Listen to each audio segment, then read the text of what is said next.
I'd like to introduce our next speaker.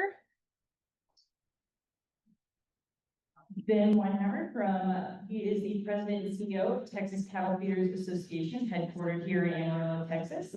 He was named to that position in 2022 and after serving previously as vice president and regulatory manager.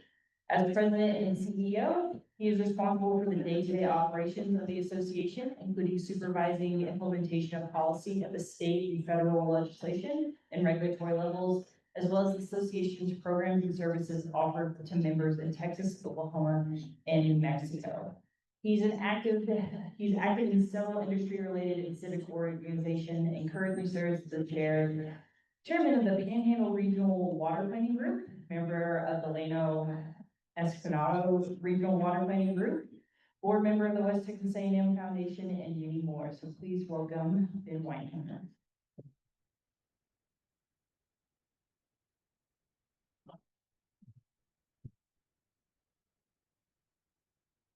Good morning. And maybe this is switched off, or you testing it over there? Good to go? Yeah.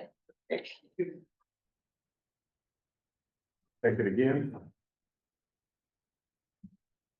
Very good. All right, Dr. Baker, thank you for the introduction. So great to be with you all here this morning. Tremendous turnout at this conference, and the Beef Improvement Federation is really to be commended for the work that y'all done. In a lot of ways, almost side by side with the length of service of our organization, Texas Cattle Feeders Association, formed in 1967. So almost like for like in terms of the time period, as both of our organizations have collectively worked together to better what we do in terms of cattle management and continuing to produce the best beef in the world. And so with that, the slide on the screen as you see it is really indicates, you know, a broader conversation about economics and sustainability decisions and strategies for the U.S. beef value chain. But in reality, I think if you look at some of the conversations that we've just had in the Q&A specifically with Dr. Archer, some of those elements of that topic were covered. And in addition to visit with the conference organizers, opted to maybe zoom in a little bit more on broader implications of economic considerations when it comes to issues that can impact cattle beef production in the U.S. So as part of that, you'll see here, and it's a little bit of a giveaway relative to the title slide here, but having been engaged in everything related to a variety of conversations over the past several months on the New World screwworm, I thought it would be helpful for this audience, some closer to it than others. Clearly, we live it here, being that we have two border states as members, Texas and New Mexico as members of TCFA, as well as Oklahoma, not far from the border. So we've been heavily engaged in all of these discussions over the past several months, even dating back before it became more of a topic with the first border closure in November of last year.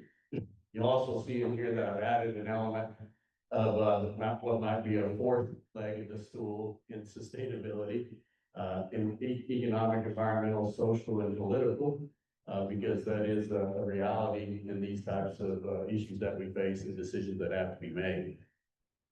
Now, to put that in a little bit more of this context in terms of the magnitude of this issue and efforts around it, as I'll talk about in some of the following slides. But, you know, in the traditional context of sustainability discussions, and one for which we've been heavily involved in as an organization, under those three main elements of environmental, economic, and social, and active in engagements at the national level, even and working towards the formation of the U.S. Roundtable for Sustainable Beef, and the mission, supporting the mission and vision of that when it comes to advancing, you know, multi-stakeholder efforts across the entire supply chain to determine, you know, what can the industry collectively do to make improvements across animal welfare, employee safety, land, water, and air quality, and overall efficiency and yield or profitability. So those things I used as examples on the left-hand side of the screen, much of what's been talked about here the past few days about what are those types of practices and procedures that can be put in place as manageable outcomes to improve your sustainability and improve your overall economic viability going forward. The other side of that is that all of that work aside of day-to-day management of those practices and your underlying goals of advancing your own programs within your companies and organizations, there are a variety of things that quickly unwind all of those efforts that you've been working on for many years. And there's some of you in the room, as you look at that list on the right hand of the screen, perhaps maybe all of you in the room in some form or fashion that have been impacted by one of these types of events, whether that's a drought, widespread drought conditions, floods and hurricanes, severe winter weather events, ice storms, tornadoes, fires, whether structured fires at facilities or wildfires out on our rangelands. And then the last two on the bottom of the list is one for which, and you see the second bullet from the bottom, high consequence animal disease. We spent the past almost 25 years now, planning for things like potential reintroduction of foreign animal disease, such as foot and mouth disease. Bottom of the list then really speaks to the topic that's addressed here in this slide deck, and that is on this latest potential invasive pest of the New World screwworm. So some of you might already consider yourselves subject matter experts in this space. I'm not going to stand up here and pretend to be a subject matter expert, but have spent considerable amount of time studying it and becoming more familiar with it. Some of you are in the room, heard conversations. Maybe let me be generous about it. Some of you as kids maybe helped treat screwworm on cattle. And then definitely most everyone in the room has heard about it from either their father or grandfather or some relation. So that is, addressing the New World screwworm, for one, which we haven't dealt with specifically here in the States for a number of years. Hoplomyia hominivorax, and first described in the mid-1850s by a French entomologist. Later specifically identified here by a couple of scientists, Cushing and Patton, who determined that it was in fact a distinct and separate species. So distinction between, pretty creative with the naming, Old World screwworm and the New World screwworm. And then efforts around that, then knowing exactly what they had to deal with, really went into how to treat it, how to control it, how to work to eradicate it, if that possibility even exists, which they sure didn't know for sure at the time if it was even possible. So Bushley, Kipling, Melvin tested over 1,200 different chemicals and chemical combinations in the late 30s and early 40s. They really landed on what became well known as Smear 62. There's other product names out there that have had similar compositions. It was actually registered in the late 1940s. Later canceled in 1980, simply because more than anything, lack of use here in this country. And now you'll see from the timelines and probably have in other presentations that there's reasons why that happened. The screwworm itself, a 2 to 3 week life cycle fly. Flies will in these particular flies seek out live tissue as opposed to dead tissue. They'll lay their eggs in that wound, whatever it may be. Those eggs hatch within a matter of hours. The larvae then feed on that live tissue for about a week, from which then they'll drop off into the soil in the pupae stage, again, spend about another week in that stage of formation, and then reemerge again as a fly into an adult fly, and then of course the cycle starts over. So as you see some of the things in this presentation, and just as you continue to have a desire to stay up to speed on it, simply as a starting point, search USDA New World Screwworm in your search engines. That'll take you to some of these, a variety of fact sheets. These are just a couple of them that are updated. And because there's significant geographic diversity here in the room, and I'm referencing the USDA materials that are there. When you bring that down to a state level, again, there's another multitude, another layer of information at the state animal health officials level, and also at your extension service, whichever state you may be residing in. Tremendous build out these educational and informational materials that has happened over here over the course of the past few months. From a historical impact and geographic distribution, this is what you might want to call the kind of the native habitat, I guess, or original range of the screwworm. Everything from the roughly the southern fourth of the U.S. All the way in to South America.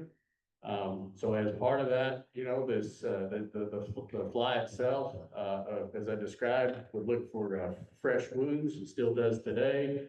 A variety of practices then that need to be considered in terms of what attracts the fly to those mammals, and seeks that out in terms of a place to lay their eggs.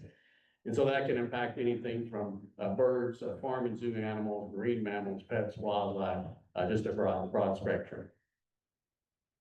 Again, fairly endemic in many countries, it still is endemic in several countries. When you look south, and as the previous eradications efforts, when those were successful, pushed it back down south of Panama, which that occurred in about 2006. But that then yet in 2023, in Panama, and that narrow gap between the Central and South America, there became more cases identified to a significant level. So what was typically kind of identified in that southern Panama region of 25 cases or less per year grew quickly to 6,500 cases in that first year as we started to push its way back up. In 2024, then cases progressed through those other countries and was confirmed in Mexico right around a little bit before Thanksgiving of last year. So history of control efforts. I think some of this is interesting in terms of, well, what was successful then. A combination of what I mentioned, products like the Smear 62 for the individual animal treatment to kill the larvae in the animals. And then this larger effort of the sterile fly technique where using cobalt-19, the flies are sterilized and then released back out into the wild. And since the female flies only mate once, the larger population of sterile males that you can put in the competing population with the native screwworm flies ultimately creates a process of more and more life cycles where those females are laying non-viable eggs. So the first facility of much size was the first few were in Florida.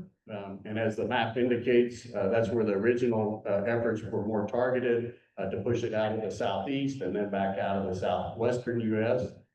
And to give you an idea about the scale of these facilities, in 1958, in Sebring, Florida, that facility was producing about 50 million flies a week. In 1962, the screwworm eradication program in Kerrville initially produced 22 million flies per week. And you'll see there where it talks about eradication efforts from the U.S. While that references 1966, that's when the substantial population of the screwworm flies were eradicated from the U.S., but yet there was still a continued diagnosis of New World screwworm in the U.S. Up and through 1982. So if you want to use perhaps a window of time where significant threshold of flies was reduced beginning in 1966, there was continued carryover and diagnosis of it up through 1982. So this led then to continue then just between the joint effort of once that was more or less successful of getting it pushed out of the U.S. In the early 70s, the joint Mexico-U.S. Screwworm Eradication Commission was formed.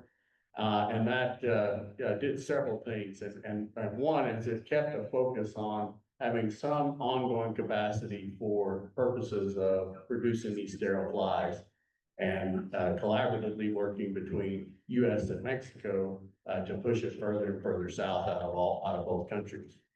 So that led then in 1972, which became operational in 1974, the facility in Mission, Texas. So way down there in the southern tip of Texas, close to Edinburgh.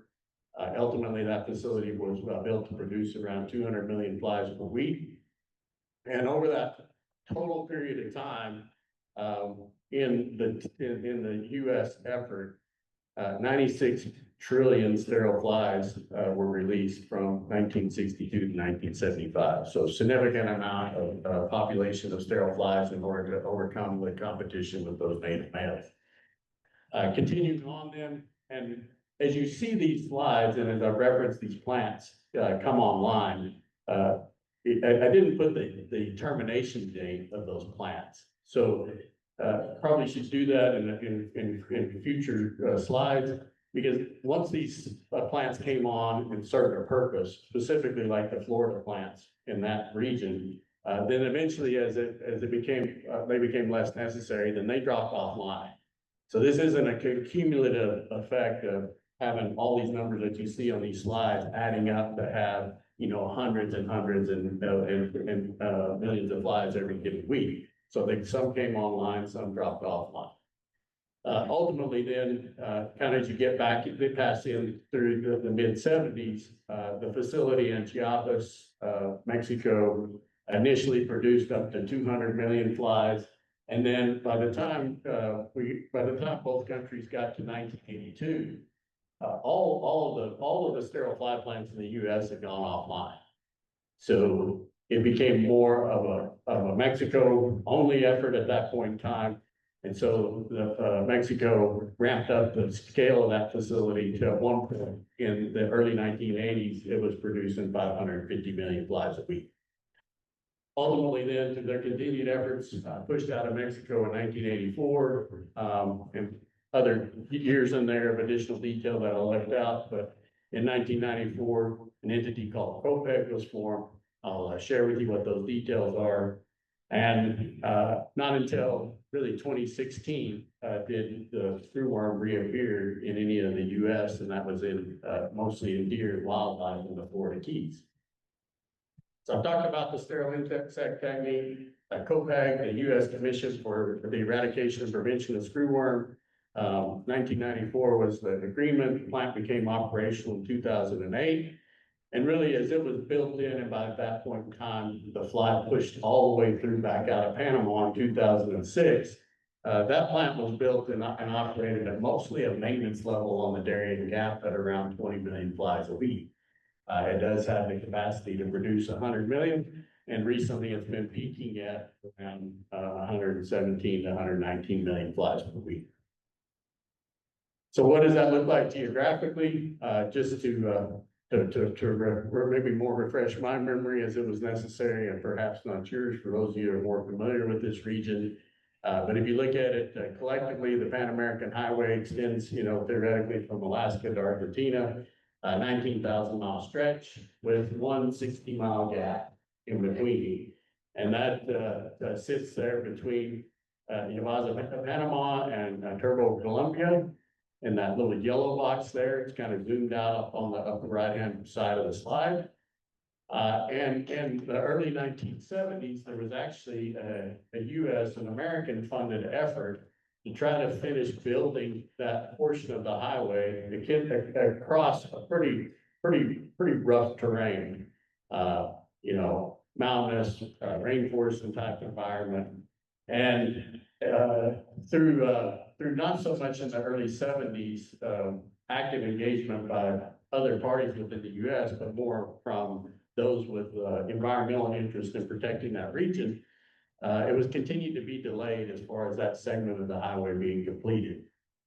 And also, there was also other motivations, both for other parties in the U.S. and Mexico to discourage the completion of that segment. of the highway, everything from tropical diseases that are kept in South America, make it a little more difficult for them to get up here, drug trafficking, and foot and mouth disease. And in fact, then in 1978, which pretty well shut down all the efforts then to build that highway and fill that gap, as USDA stepped in as well and opposed completion of that highway, largely for the purposes of continuing to protect the US and Mexico from the introduction of foot and mouth disease.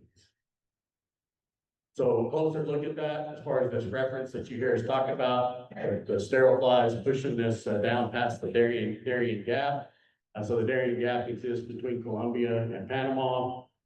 There, I put a mark roughly on the map outside Panama City where this Copec facility operates. And this is the region from about 2000 and say 6, 8 to 20, or to recent times.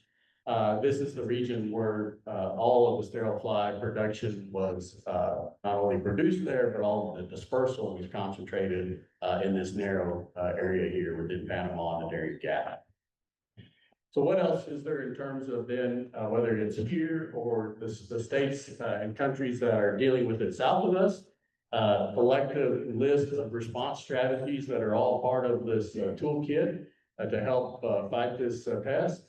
We talked about the sterile insect technique, and then as it is with any similar type of strategies, whether you're talking about an animal disease or a pest of this nature, surveillance, control zones, hold orders and quarantines, movement controls, animal inspections, wildlife management, euthanasia and disposal where needed, and cleaning and disinfection and record keeping. So just not an unusual list of things to think for any of y'all to see when it comes to kind of responding and mitigating a disease or pest type of issue. Other things, and as we look now kind of going forward, so what else is there to help kind of build out and ensure, one, that there's a front line effort to keep the fly where it's at. So you've heard of the recent announcement of repurposing the existing fruit fly plant that exists in Matapa, Chiapas, Mexico. And that would then ultimately produce an additional 60 to 100 million flies per week. It's also establishing a distribution and dispersal center in Mission, Texas. So that is the the old Moorfield Air Base in Mission. That's where that original plant was located. That's no longer there and functional. But that property is still owned by USDA after it was gifted to them by the Department of Defense many decades ago. So that area though would be in that property for both purposes, for constructing this distribution dispersal center in Mission, and also longer term constructing a new sterile insect plant there on that same property, with the goal of it as well having a capacity for at least 100 million flies a week and a capital investment of north of $300 million. The other thing in terms of response strategies, and I want to talk about this here in some of the next slides, is ensuring that for what we're doing when it comes to cattle movements across the border, that there are extensive inspection and treatment protocol, because as you think about potential movements of pets, livestock, wildlife, which carry more risk than others. And as we have worked with the USDA APHIS and the state veterinarians and the folks in Mexico, I think as I highlight with you, you can see it as on the Mexican feeder cattle side, that inspections and treatment protocols are such that they bring very little risk to the conversation when it comes to movement of new floral screwworm. Also then, so in combination with the sterile insect technique, USDA has listed on their website some of the existing treatments that exist. Most of these are topical type treatments, spray-ons and such. You see it in the active ingredient list there. I know it's very small, but you can go again, Google your way into that New World Screwworm APHIS website. This is easy to find there, and look at that. The pyrethins, Coumaphos, being a couple of the key active ingredients there and some of those potential pesticides that could be used to control it here in the US. With discussions around what other compounds, what other molecules do we need to currently be working on to either bring back to the market as old ones that need to come back on the approval list, or new ones that may exist to help us work through this issue if need be.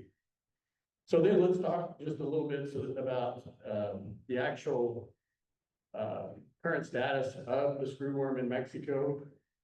So there's some things here on this slide that I'll get you oriented around. The graphic on the right, which uses more of a heat map shading, is one that you'll find readily on USDA APHIS's website. So I think part of the compare and contrast that I wanted y'all to do here a little bit is you can make a picture, tell and paint a picture for the story you want to tell. And the distinction being here is you look at all those countries from Costa Rica, Nicaragua, Honduras, Guatemala, and then into Mexico. Notice how the entire countries are, in some cases, are largely shaded as if it's a full covering of the New World screwworm. Now, when you look at how it's tracked on the ground, and as a group that's here looking at the details around all things science and how we operate from a cattle and beef supply chain, back having attended the binational committee in Aguascalientes in early May, and hence the date I marked on there on that map, May 4th of this year. This is the map that Mexico's been developing and using for tracking and identifying where cases are located in Mexico, and getting that same information from countries south of them, so Guatemala and Belize. So with that, I think the distinction here is that the visual perhaps that's been created is that if you step outside in Chiapas, Mexico, you know, you're going to be swatting a screwworm fly off your arm. And I think when you look at it as far as the reality of where the cases are and how this is being managed, it's being managed in a way that's very similar to how we need to expect our own selves to manage it and track it in a very detailed approach, where we know exactly where the cases are, where the cases have been investigated, and that we're creating these infographics that really tell the true story about the extent of where the pest is and where it is not. Today on the slide, it's blank because this morning as of earlier, and these are numbers that come from folks that we engage with on these discussions. So total cases in Mexico today are 2,059, and active cases are 258. So not unlike the things that y'all remember in terms of the dashboard COVID scorecards that you would look at, you know, total cases and active cases. So most of those animals, as they get treated, they recover, go back to the ranch, they're going back to their to wherever they were. Some of them, a lot of times they're treated right there. Once it's determined that they've recovered, then those animals fall off the list as an active case. So that's today again, 2,059 cases total that have been diagnosed since November of last year in Mexico, 258 active cases. And then on this map, so point of reference here, today's June the 12th, that's the point of reference. The map, lower left-hand corner, May the 4th, you see on there, Mexico's acronym for New World Screwworm, DBG. In Mexico then, they had total cases of 1,213. They had active cases of 254. So the active case level in Mexico over the past 5 to 6 weeks has been almost level. Reason I'm bringing that up is that as we've seen folks make various projections about being prepared, absolutely be prepared. And that's it, and there's many things that we are doing and supporting to do that. Be prepared, but also be mindful some of the forecasts that folks were making even a few weeks ago suggested that the screwworm would be here by summer. It's June 12th. So keep it grounded, the conversation grounded in science and facts and information, not in speculation. And for us collectively, I think that we'll all have a more successful outcome and better and cohesive strategy around that if we can continue to work this issue for what it is, not for some of the hyperbole that folks want to create out of it. Let me just share with you some things that I just pulled off of some of Mexico's Ministry of Ag reports. Y'all can go find these. This one was one from May 13th. Again, analogous to what you would see us do, and you do see as example here in the state of Texas. We manage cattle fever tick zones on the southern part of the state. That's done extensively by the leadership of the Texas Animal Health Commission and USDA APHIS. There are periodic dashboard scorecards of that effort reported on the Texas Animal Health Commission website. You know exactly where the shaded zones are, where the cattle fever tick has been identified in the southern border counties of Texas on this side of the border. Those cattle are, those ranches are clearly they're identified, they're known. But then they work with a written process and protocol in collaboration with animal health commissions to ensure that cattle can still move in and out of those zones. So some of the things that you see here in terms of inspecting livestock, issuing animal health certificates, having inspection points, site visits by Symposium, which Symposium is the APHIS of Mexico.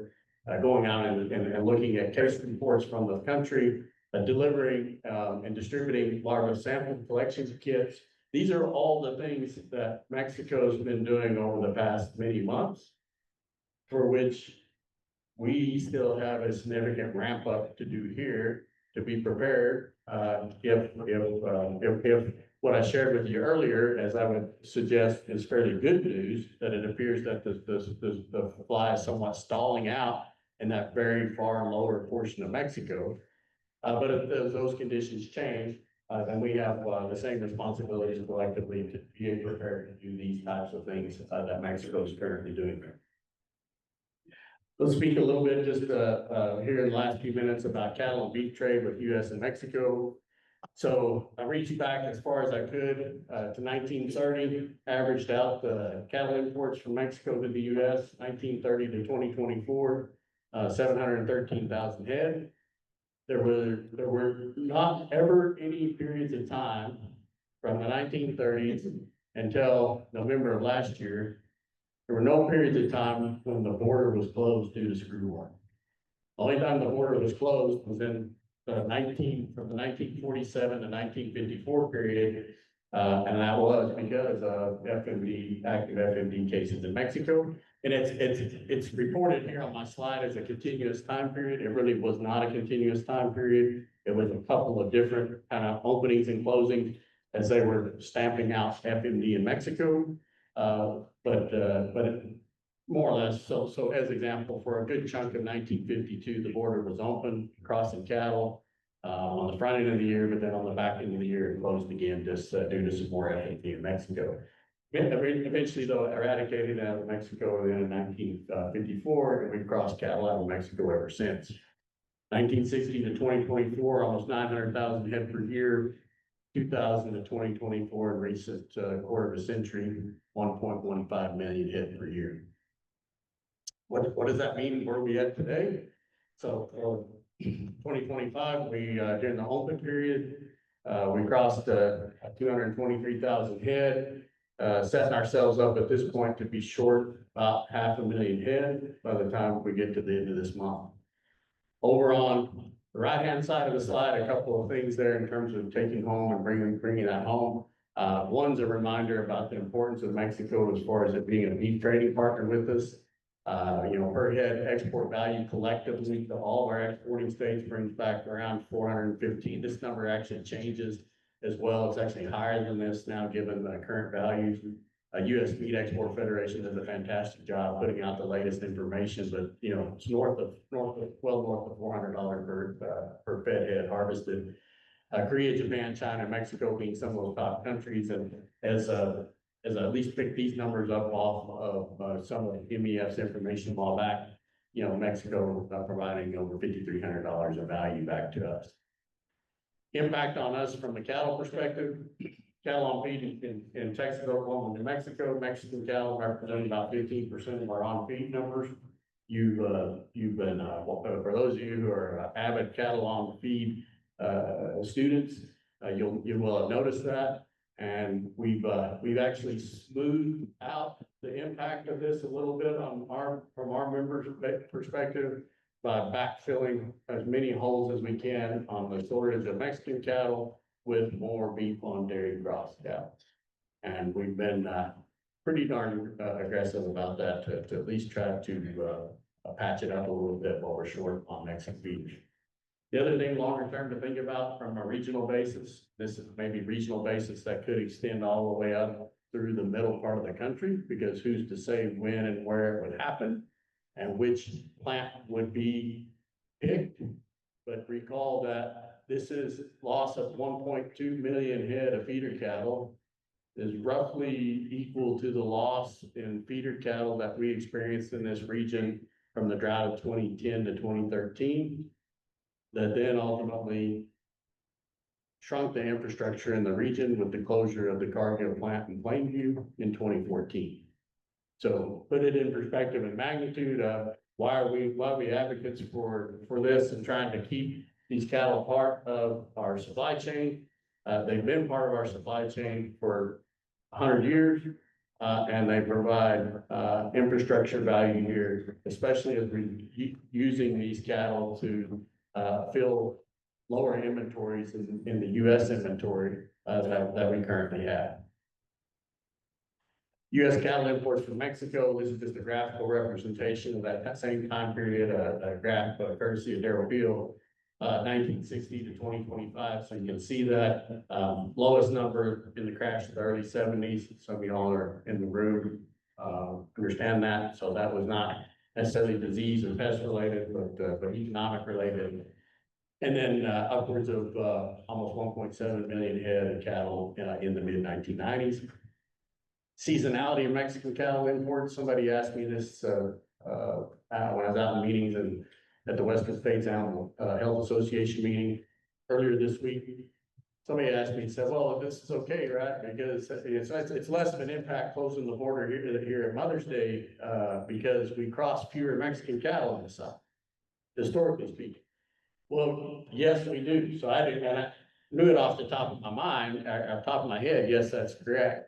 And so this graph, kind of illustrates that in normal times when cattle are flowing seasonally with pasture availability in Mexico, pasture availability here, calving seasons in Mexico and so forth, that tends to be the case. But we've also backlogged over 300,000 plus head of cattle in Mexico.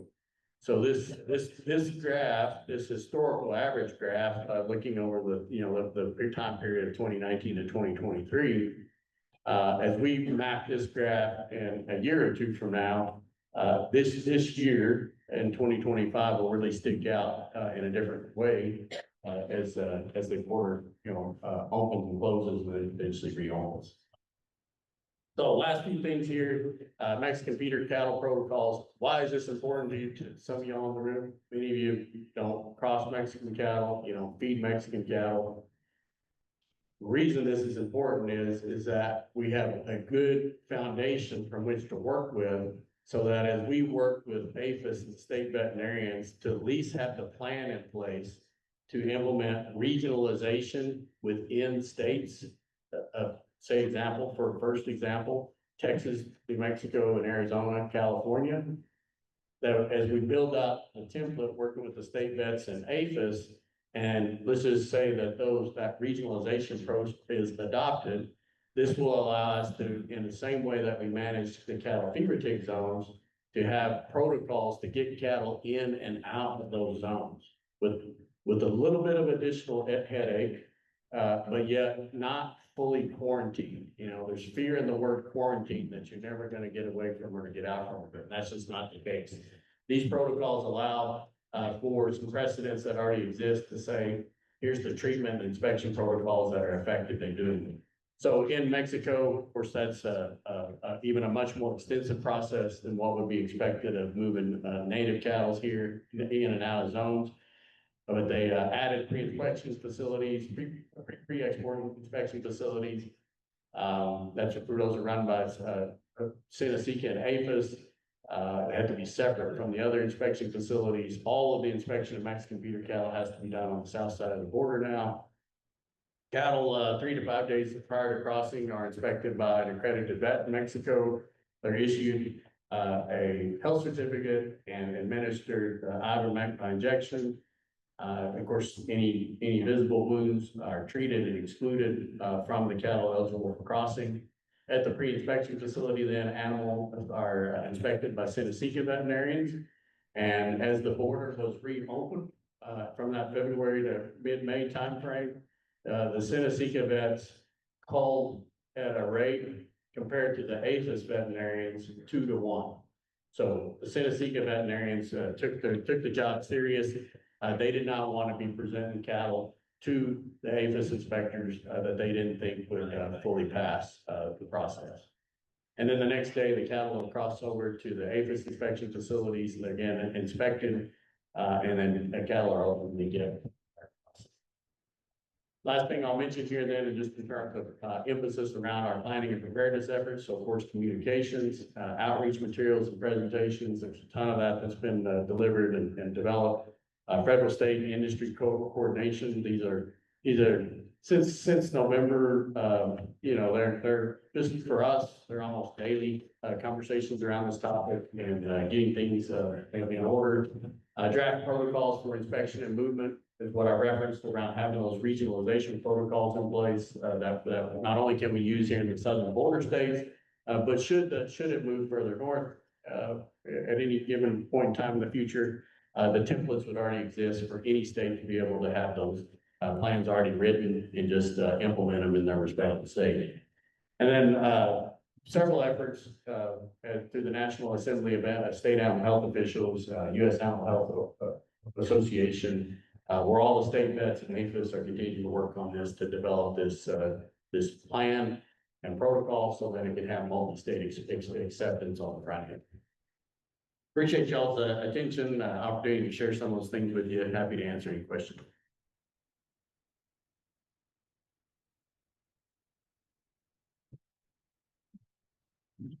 Hey, Dan, I got a quick question. Are you seeing any expansion in harvest capacity in Mexico that might change this pattern permanently? So Bruce was asking, are we seeing any expansion capacity in Mexico that might change this permanently? You know, it's hard to get a handle on the exact number in terms of animals that have now, it's been too much time has passed, so they're, you know, in a definitive way, they're being diverted into the Mexico market, both the feeder market and ultimately slaughtered in Mexico. So it's difficult to engage it in an exact way because the northern exporting states operate separate and apart from the rest of Mexico, always have. And they've been subject to different inspections and approval by APHIS for tuberculosis, brucellosis, and cattle fever tick. So all of the northern Mexican exporting states, Sonora, Durango, Chihuahua, Coahuila, Tamaulipas, those would be the main ones. You know, they already have different approvals in place to be able to send cattle to us for those normal disease issues that we typically watch for. So there's anecdotally that there's some of those cattle that are timing out. You know, they're timing out on their TB test, and they're getting heavier than what they're, you know, we want them at lighter weights, not heavier weights.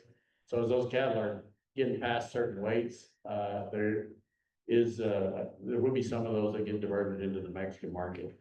Not enough at this point. I think we're, no one in Mexico would be making yet quite a structural decision, to infrastructure decision to, actually expand packing plant capacity, but definitely they're gonna take advantage of it while they can and while these cattle are held down there in Mexico. And if they can encourage that the Mexican packers can divert them into their supply chain, that's sure more in their interest to leave it the way it is and actually not open the door. It's that it benefits them.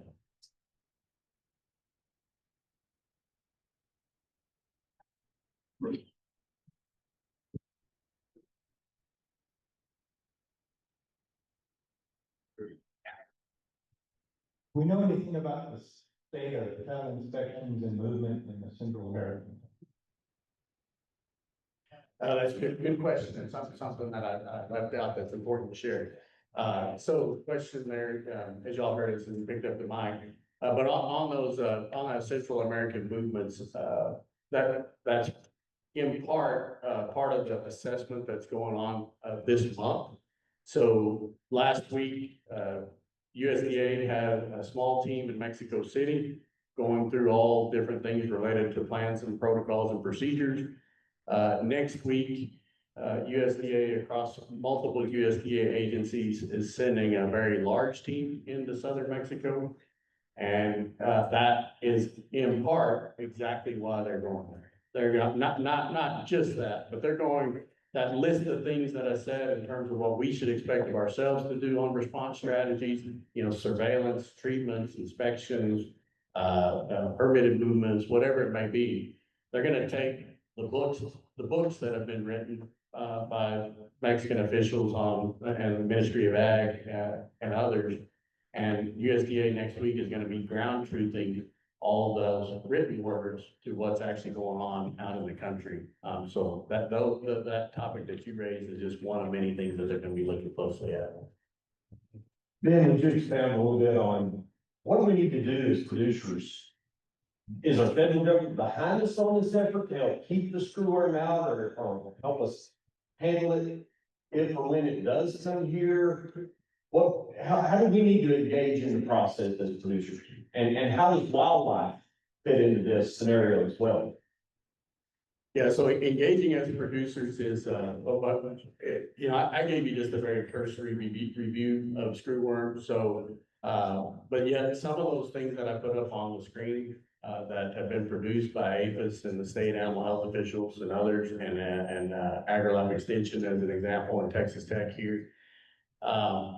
Those are great tools and resources. So just kind of re-educating ourselves that mostly none of us in our generation have dealt with directly, and understanding, what it is, how it impacts cattle, what to look for, getting a little bit of a gain some knowledge about, what would you think about in terms of how would you gather and treat cattle, what would your approach be to doing that on your own place, and then knowing that that information is going to continue to evolve, and staying up to date on that, I think is going to be imperative. The animal health officials, they are engaged on this, and that carries all the way up to the Secretary of Ag level. So I think some of y'all maybe saw snippets of Secretary Brooke Rollins in front of the House Ag Committee yesterday in a Q&A between Frank Lucas, our former representatives in Oklahoma, and her. He specifically commented about screwworm and commended the department for their efforts to date. And her response was, which I think we'll all be looking forward to now because she said it in the record, and that is she will be making another major announcement next week on the U.S.'s efforts to help combat the New World Screwworm. So that to me is a signal from, just one step removed from the president, that we have this as a #1 priority. This is the #1 priority in USDA right now. And our friends and contacts within APHIS have never really been the favorite agency within USDA, but they have been the past 6 months to year since this administration took hold. So screwworm and high fat AI at #1 number two. And so they are getting a lot of attention, and, the secretary is working to not only support them, but make sure that the dollars and cents, are indicative of that and align with that support. Other questions? Yes. Andy, while I'm looking at Andy. We do have some tools available to us today we didn't have in the late sixties and early seventies, but it seems sterile flies is still the answer. Do you have a timeline on if we start today and how long it would take to have sterile fly production that could really help us push this backside? Yeah, so the revamping of that plant in Chiapas, New Mexico, the Chiapas, Mexico, the revamping of that plant is, it's indicated, the public messaging on it is 12 to 18 months. So if you're gonna print that in your articles, print that. Conversationally, it could be up and running, closer to 9 months. So we'll see. So there's 9 months of another 100 million flies. The plant and mission would probably follow another, year and a half or so behind that, because that's more of a restart. And I'd be interested too, for some of y'all in the room, that wanted to fact check me a little bit on some of the things that I researched and put on my slides. And I'm sure we can collectively find it, especially those of you who are better at doing literature searches. But relatively speaking, it appears roughly when we pushed it out of Texas, that continued battle through Mexico, as I mentioned, even in the 1980s, took on the order of 500 million flies per week. So 500 million flies a week is what Mexico continued to push. So if it's still, and that's just the linear distance that was having to be fought, or the fly line was being fought. The more it's kept down there in that isthmus of Mexico, between the existing plant at 100 million, the Chiapas plant at 100 million, and the Mission plant at 100 million, if it holds where it's at, we might find ourselves in a pretty good position. Andy? So Ben, appreciate your leadership of TCFA and TSCRA and all the other agencies and organizations that are helping with this. My question is, do you think that it's probably likely that we got the screwworm here back in the 40s, 50s, 60s, 70s because of cattle that were coming out of Mexico? And the second part of that is, don't you think it's highly responsible that the secretary has cut off, imported those cattle into our country, to Texas, to Arizona, to New Mexico, wherever? And how long do you anticipate, with all the progress that's being made from our federal government and actions, that the border will continue to be closed? That's having a big impact on our beef cattle market today. And so I think my granddad used to deal with screwworms every day back in the 50s, 60s, and 70s. And as I listen to you, it's apparent to me, or it seems apparent to me, that those screwworms were coming from Mexico. Is that true, or is it not true? Based off of what I looked at, it appeared to me to be prior to the 1930s, before the New World screwworm was identified as a distinct species, that it became more evident that it was endemic in this whole region. So as to when it became endemic in the southern part of the U.S., I'm not sure I would be able to ascertain that. When you look at Mexican cattle today and what we do to inspect and ensure that the cattle are cleaner, clear of any health related or pest related issues, there's a lower risk in cattle than there is in people. So if you looked at some of the Emily's needing me to get off here. If you look at go and look at some of the human cases that have come into the U.S. in the past, say 15 to 20 years, right? The New World screwworm comes into the U.S. on people, continues to, and so people aren't inspected at the border, pets aren't inspected at the border, and wildlife aren't inspected at the border. So where's the potential for the movement of the screwworm? Our view on it is that, at least in the cattle space, they're the most controlled, tightly controlled, individually handled, inspected, and treating animals versus all these other populations of warm blooded. So I'd say that. Do you think the border is gonna continue to be closed for an extended period of time, or is that a short-term deal? Yesterday, when we were on discussions with USDA leadership, specifically, they said once again that closure of the border is always intended to be a temporary suspension. So as we know more about what this USDA, these teams of USDA folks that have learned in Mexico last week and then in the coming weeks, here by the end of the month, I think we'll be able to make much more informed science-based decisions. Let's give Ben one more round of applause.